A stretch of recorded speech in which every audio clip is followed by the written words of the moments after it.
Intambara ikomeze guca ibintu hagati ya Isiraheli na Palestine. Mu gihe Isiraheli ifite gahunda yo kugarura abakuye mu byabo baherereye mu majyaruguru kubera ibitero bya Hezbollah, umutwe wa Hamas wo muri Palestine nawo watangaje ko ukomeza kurwana inkundura. Kugaruka kw'abatuye mu majyaruguru ya Isiraheli bahunze kubera umuriro wa Hezbollah niyo ntego nshya y'intambara nk'uko byatangajwe na Minisitiri w'Intebe wa Isiraheli, mu gihe Hamas ivuga ko yo yiteguye kurwana inkundura. Umunyamabanga wa leta muri Leta Zunze Ubumwe za Amerika Anthony Blinken yerekeje mu Misiri kugira ngo baganire ku bikorwa bigamije guhagarika imirwano muri Gaza. Kuri uyu wa kabiri tariki ya 17 Nzeri 2024, Minisitiri w'Intebe wa Isiraheli Benjamin Netanyahu yatangaje ko gutahukwa kw'abatuye mu majyaruguru ya Isiraheli bahunze kubera ibisasu bya Hezbollah ubu ari imwe mu ntego za guverinoma ye. Umuyobozi wa Hamas yemeza ko ku ruhande rwe ko yiteguye intambara ndende hamwe n'abafatanyabikorwa bayo mu karere.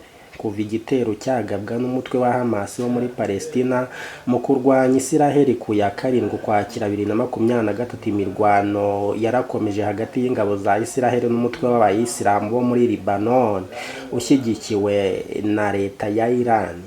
Nk'uko AFP bivuga, ihohoterwa ry'abambukiranya imipaka ryahitanye 623 muri Liban, cyane cyane abarwanyi n'abasivile nibura 141. Ku ruhande rwa Isiraheli harimo no kuri Golan yo mu gice cy'amajyepfo ya Syria kigaruriwe. Abayobozi batangaje ko hapfuye nibura abasirikare 24 n'abasivile 26. Ni mu gihe ku wa mbere tariki ya 16 Nzeri 2024 Hezbollah yayigambye ko ibitero byinshi byibasiye ibirindiro bya Isiraheli, naho ingabo za Isiraheli zo zikavuga ko zagabye ibitero ku byihebe muri Liban. Minisitiri w'ingabo muri Isiraheli Yoav Gallant yabwiye intumwa ya Amerika Amos Hochstein yasuye Isiraheli ko amahirwe y'amasezerano aragabanyuka kuko Hezbollah ikomeje gushyigikira Hamas. Yavuze ko kandi ibikorwa bya gisirikare ariyo nzira yonyine yo kwemeza ko abaturage bo mu majyaruguru ya Isiraheli bagaruka mu ngabo zabo. Umunyamabanga mukuru wungirije wa Hezbollah Naim Qassem yatangaje ko itsinda rye ridafite umugambi wo kujya ku rugamba, ariko niba Isiraheli itangiye intambara bazahura nayo kandi igihombo kizaba kinini kuri twe ndetse no kuri bo. Umuyobozi wa Hamas Yahya Sinwar yijeje ko umutwe w'abayisilamu bo muri Palestine witeguye kurwana intambara y'inkundura ku ngabo za Isiraheli mu karere muri Gaza. Yongeyeho ko guhuza imbaraga kw'imitwe y'indwanyi zo muri Liban, Iraq, Yemen zaburijemo ibikorwa bya Isiraheli byo gukomeza kurasa za misile. Ikaze mu biganiro mpuzamahanga, politike na diplomasi. Tukivuga kuri ibi kandi ni mu gihe Perezida w'Uburusiya Vladimir Putin yasinye itegeko ryemerera Uburusiya kongera umubare w'abasirikare, aho abagera ku 180 bazinjizwa mu ngabo z'icyo gihugu, bigatuma umubare w'abasirikare bose ugera kuri 1.5 miliyoni muri rusange. Bityo Uburusiya bukazaba ari igihugu cya kabiri ku isi gifite umubare munini w'abasirikare nyuma y'Ubushinwa. N'ubwa gatatu Uburusiya bugiye kongera ingabo nyuma y'uko bwinjiye mu ntambara arundura na Ukraine. Amakuru avuga ko bufite ingabo nibura 700 ziri kurwana muri icyo gihugu, uretse ko Uburusiya butarabyemeza kugeza magingo aya.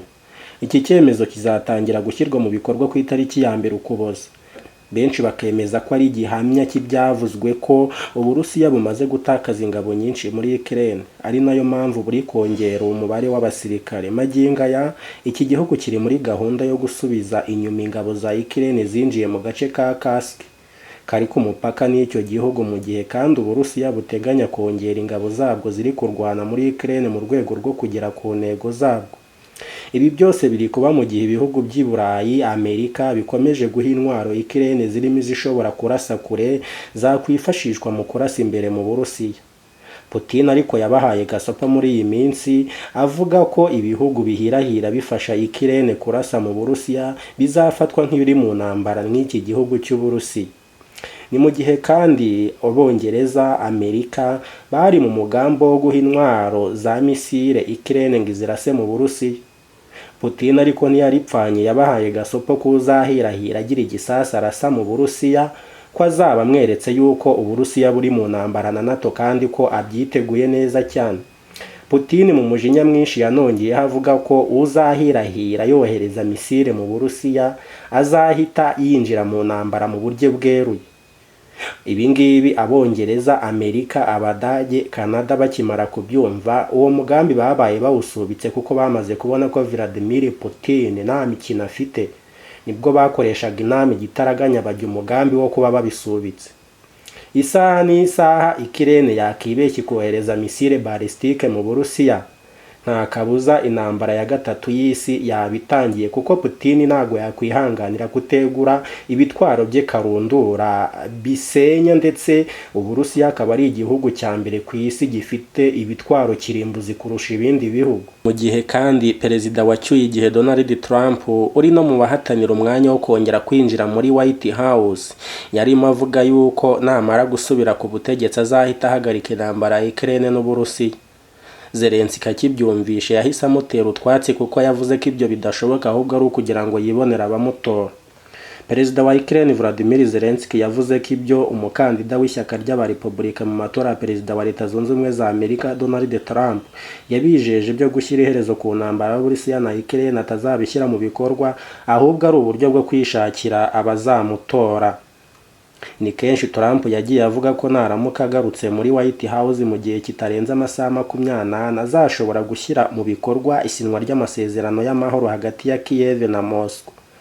Ibi ni ibyagarutsweho na mugenzi we bahataniye umwanya wo kuyobora Amerika ubarizwa mu ishyaka ry'abademokrate Kamala Harris, ubwo bari mu kiganiro mpaka ku 11 Nzeri 2024, aho yavuze ko imipango ya Trump ari ugukura amaboko kuri Ukraine mu gihe bazashyira imbaraga mu gisirikare kizafasha Kiev.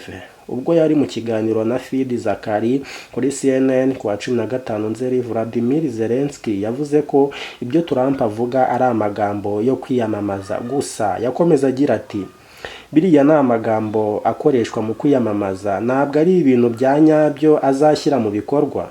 Ni amagambo kandi ashobora gutera impungenge abaturage ba Ukraine. Amasezerano y'amahoro hagati ya Ukraine n'Uburusiya yaragiye gukurwaho muri Mata 2022 muri Istanbul muri Turkiya, ariko ntabwo yagezweho bitewe n'uko ibiganiro byahagaritswe kubera igitutu cy'ibihugu byo mu burengerazuba by'inshuti na Ukraine. Kugeza ubu Ukraine ivuga ko ibiganiro byakorwa ariko byubakiye ku nkingi 10 z'umushinga w'amahoro za Zelensky, zirimo ko Uburusiya busubiza ubutaka bwa Ukraine bwafashwe mbere ya 2014, ariko Moscow yo ivuga ko ibyo ngibyo ari ibinyoma. Ni mu gihe Uburusiya bwo buvuga ko butazagira ibiganiro na Ukraine igihe ingabo zayo zizaba zikiri mu karere ka Kursk mu Burusiya. Ishinja Ukraine ibyaha by'intambara byakozwe mu kwezi kwa Kanama.